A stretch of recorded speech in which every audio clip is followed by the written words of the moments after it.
Next concept we're going to talk about is the slot fade. Definitely our most productive play over the past 3 years since we got into 10 personnel. But we'll kind of talk about all the different details of it. We'll start here with what we're doing on the outside, and we call it a lazy hitch. So this guy's job is really, if this corner's down pressed or if he's down low playing a man, we want him to stay low and give us an opportunity to look for that slot fade right there.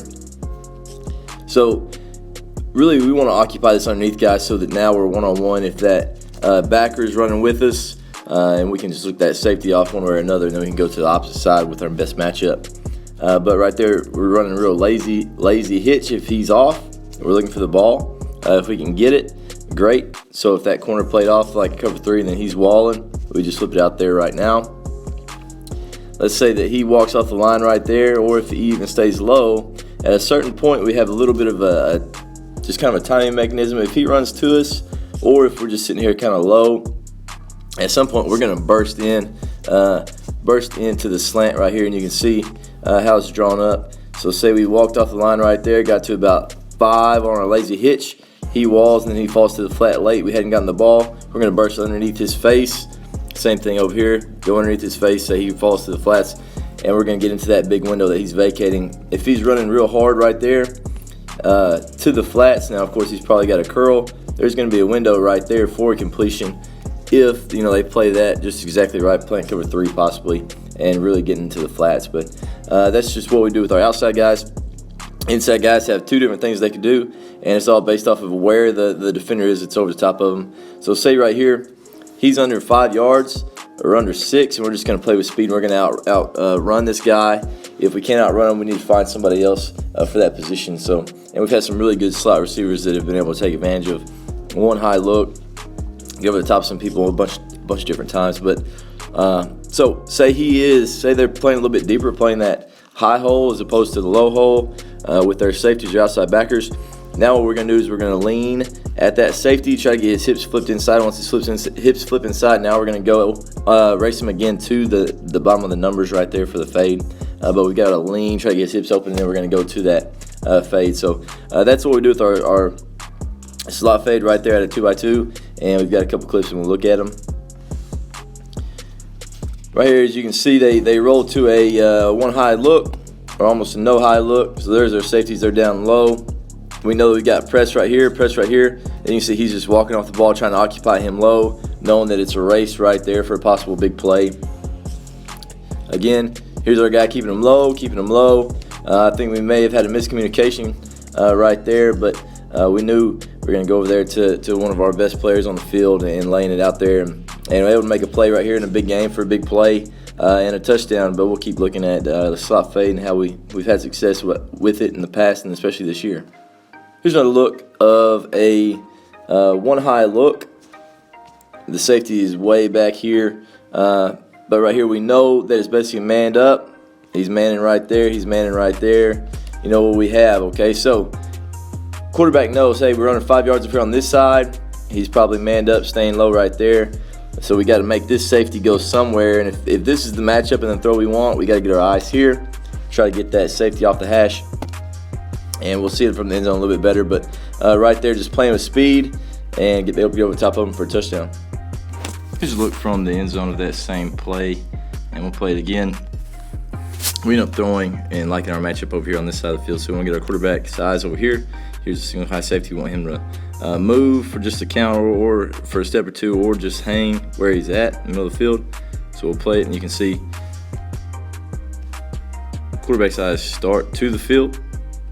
Then he slides backside right there to the matchup he likes and lets it go for a touchdown. Here's a look at our slot fade out of trips. And real quick, we got this exact same concept right here with these two. If we get to an empty set, we got the exact same concept. The only thing, we're in trips. We take the middle right there. A lot of teams have been running a hitch.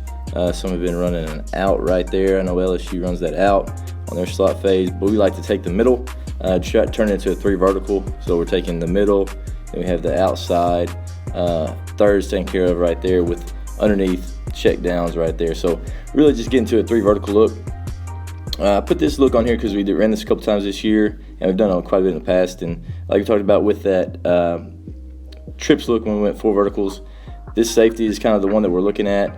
If he's trapping 3 right here, we like to get this back out into that area. We may motion him there and then run there, or there's a few times this year where we tried to run it right there. It didn't really work out like we thought it would. There's one where he had a little bit of a bust that looked like he was going to work out, but didn't quite get there. But reading that safety, is he trapping? Is he going to keep it 2-on-2? What's going to happen right there? And normally we start our read with a quarterback is over here to the boundary. We'll take that if at all possible, but if not, then we're going to work across the field. There'll be certain times if we see this corner down low and we see that the safety's maybe down low, or maybe he's going to chase that defender right there where we know we got a one-on-one right here, where we'll start on this side or start down the middle and then know that we're going over here depending on game planning. But just kind of our base read, we're going to be here for that high-low. We're going to work all the way across the field to that backside, high-low on that corner. But we'll play a few clips and see exactly what it looks like. Here's one where we actually motion our back, get to the empty set. So right there at this point, we know that we have our hitch, possibly a slant right there. We've got a fade right there with our back.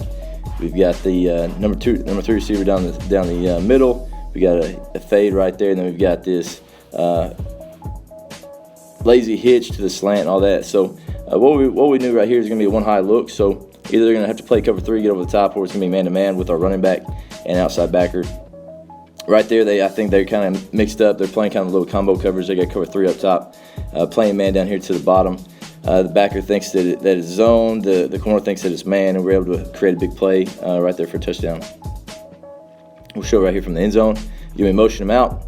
Again, going quickly with 22 on the play clock. Snap it. Quarterback looks right there, knows that it's either going to be high-low on that corner, possibly get it to the hitch, or we're going to be going over top if it's man-to-man against a linebacker. And right there, we're able to take advantage of it for a touchdown. Here's another look, just doing it out of empty. And again, we got the lazy hitch, we got a fade right here. And right here, this is a team that has just been playing off, trying to get a lot of depth, keeping us from getting over the top and just making us snap the ball again. So down the middle, fade, we got the lazy hitch right there. We'll play to see exactly what takes place. So the quarterback's looking right here. Obviously, corner's getting depth right there for the fade, so we just need to take that completion, and that's what we do right there. Give it to your guy in space and let him make a play for you, which he does right there. Here's a view of it from the end zone, and really easy to read right there. When empty, they know they're getting depth. Just take your completion right there, and we're getting our guy in space. With that being said, man, I appreciate you guys watching. We're not the greatest schematic teachers in the world or anything like that. If you guys have anything that you guys like to do better, comment down in the section, and we'll try to work on it. But just let us know if you guys want to see some more of these. I have another clinic coming up. We're going to talk about some RPOs. If you guys want to see that clinic as well, I'll put it up. But I appreciate you guys watching.